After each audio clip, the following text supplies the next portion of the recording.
The meaning of worship. Ibadah.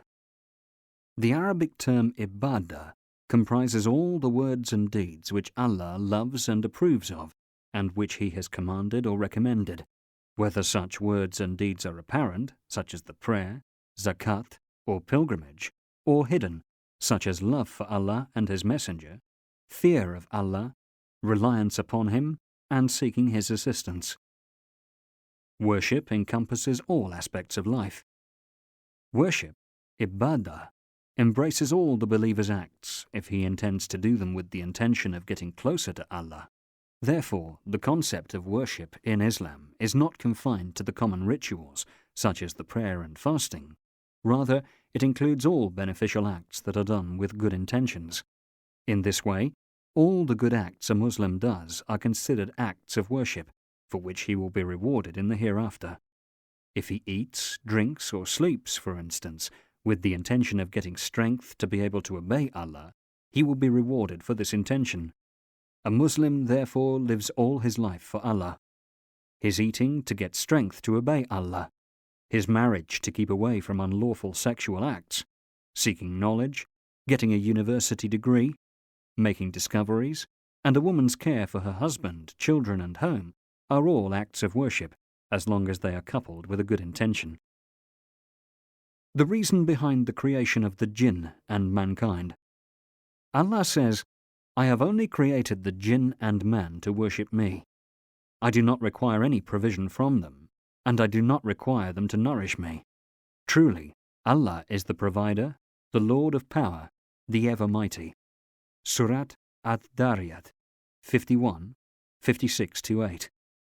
Allah informs us in this verse that the reason behind creating the jinn and mankind is to worship Him. In fact, He is not in need of their worship. Rather, it is they who need to worship Him because of their total dependence upon Him.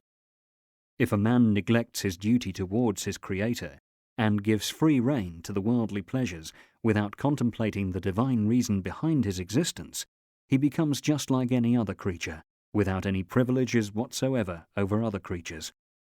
Animals too eat and enjoy themselves, but they will not be brought into account on the Day of Judgment, as man will be. Those who reject Allah will enjoy this world and eat as cattle eat, and the fire will be their abode. Surat Muhammad 47:12.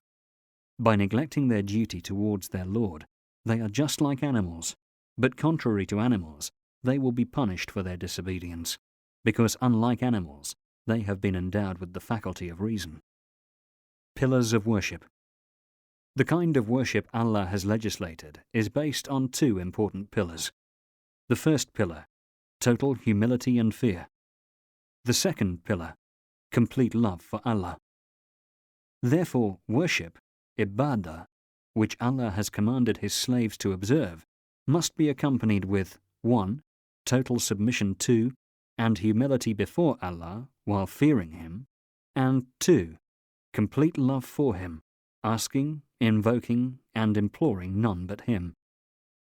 Love that is not accompanied with fear and humility, such as love for food and wealth, cannot be considered worship. By the same token, fear that is not accompanied with love, such as fear of a ferocious beast or a tyrant ruler, cannot be considered worship.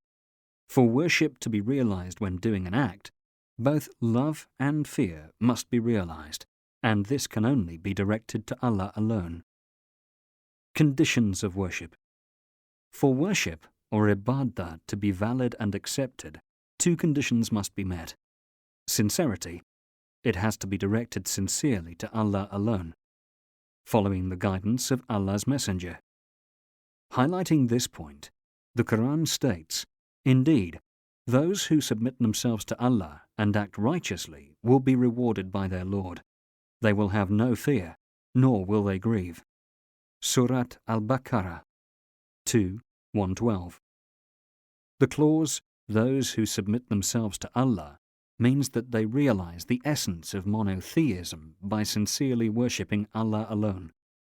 The words, "act righteously," mean that they follow Allah's law and the guidance, sunnah, of Allah's Messenger. It is worth noting here, however, that following the Prophet's guidance relates only to pure acts of worship, such as the prayer, fasting, and remembrance of Allah. It does not relate to those acts which fall under the general meaning of worship, ibadah, that is, those acts and practices which one does with a good intention in order to receive reward from Allah, such as exercising with the intention of getting strength to worship Allah better, and engaging in trade to support one's family.